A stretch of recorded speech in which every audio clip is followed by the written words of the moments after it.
બનાસકાંઠાના પાલનપુરમાં ખેડૂતો તેમજ સ્થાનિકોનો વિરોધ। ખેમાણા ટોલ પ્લાઝા પર ખેડૂતો અને સ્થાનિકો એકત્ર થયા। ટોલ પ્લાઝાના સ્થાનિકો પાસેથી ટોલ વસૂલવાનો નિર્ણય સામે રોષ। 18 ઓગસ્ટે ખેડૂતો હજારોની સંખ્યામાં એકત્ર થઈ વિરોધ પ્રદર્શન કરશે। સ્થાનિક ખેડૂતોને ટોલમાંથી મુક્તિ નહીં મળે તો પશુઓ સાથે નેશનલ હાઈવે પર ઉતરવાની ચીમકી ઉચ્ચારી છે। ટોલ મેનેજરે ખેડૂતોને પણ ફરજિયાત ટોલ પાસ લેવા કહ્યું હતું। ટોલ મેનેજરના નિવેદન બાદ ખેડૂતોમાં આક્રોશ વધ્યો।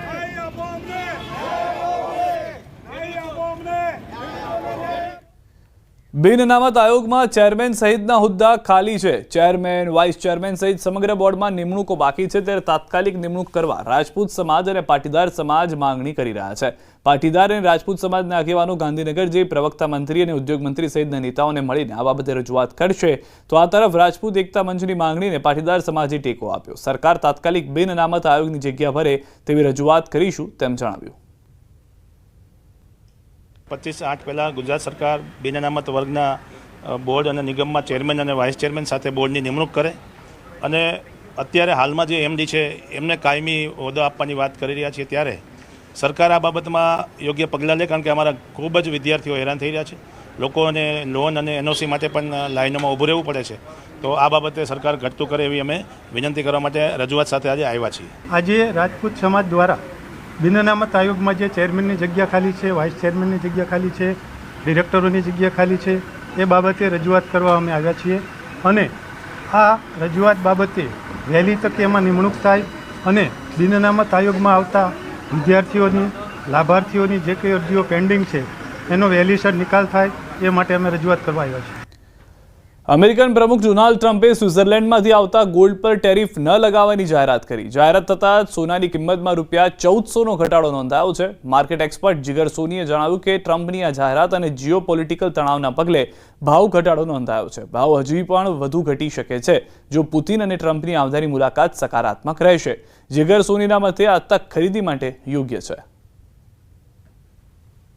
તેમના દ્વારા સ્વિટ્ઝરલેન્ડથી જે ગોલ્ડ યુએસમાં મંગાવવામાં આવશે તેના ઉપર 39% જેવો ટેરિફ સૌપ્રથમ તેઓએ લાદેલો, જેના કારણે ભાવ એકદમથી ₹1500 વધવા પામેલો છે।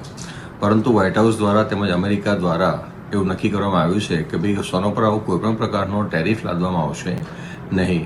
તેની આ જાહેરાત બાદ જ તુરંત જ આપણે ₹1400નો ઘટાડો સોનાની અંદર જોવા પ્રાપ્ત મળી રહ્યો છે। કોઈ પણ ઘટાડો આવે છે સોના અને ચાંદીની અંદર, તે હાલના સંજોગોની અંદર સોના અને ચાંદીની ખરીદી માટેનો યોગ્ય સમય છે એવું મારું માનવું છે। અમરેલીના રાજુલામાં ડિજિટલ અરેસ્ટની ઘટના ઘટી છે। રાજુલાની એક મહિલા સાથે 10,000ની ઠગાઈ થઈ। પહેલગામથી રણજીત ઇન્સ્પેક્ટરના નામે અજાણ્યા શખ્સોએ કોલ કર્યો હતો। ઓપરેશન મહાદેવ ચાલે છે, જે ટેરરિસ્ટના તમારો નંબર મળ્યો છે તેવું કહી રૂપિયા પડાવ્યા। તમારો આતંકી સાથે કોઈ સંબંધ છે તેમ કહી મહિલાને ડરાવ્યા। તમારે નોન ઇન્વેસ્ટમેન્ટ સર્ટી એટીએસમાંથી કઢાવવું પડશે। વિડીયો કોલ પર સ્ટેટમેન્ટ આપવા કોલ કર્યો।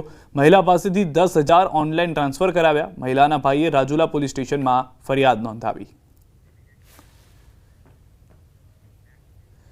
ભરૂચમાં આંગણવાડી બહેનોને ન્યૂડ વિડીયો કોલથી હેરાન કરવામાં આવતા જેની પોલીસ તપાસમાં આરોપી પંજાબના હિરોજપુરનો હોવાનું સામે આવ્યું છે। આરોપી કુરજીતસિંહ રાયસિંહ આંગણવાડી બહેનોને વિડીયો કોલ કરી અશ્લીલ હરકતો કરતો।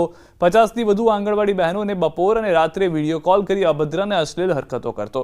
રાત્રિના સમયે નશાની હાલતમાં રેન્ડમ નંબર પર ફોન કરી તેની સિરીઝમાં ફોન કરી અશ્લીલ હરકતો કરવાનું બહાર આવ્યું।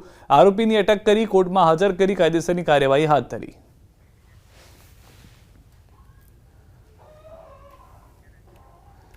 તો હાલમાં જ જાણકારી છે કે તમામ મહિલાઓ પહોંચી હતી પોલીસ સ્ટેશન અને તમામ મહિલાઓએ હોબાળો કરતા એ વાત સ્પષ્ટ કરી હતી કે કાયદેસર આ નંબર જે છે તે લીક થયા છે અને તેઓને ફોન કરવામાં આવી રહ્યા છે।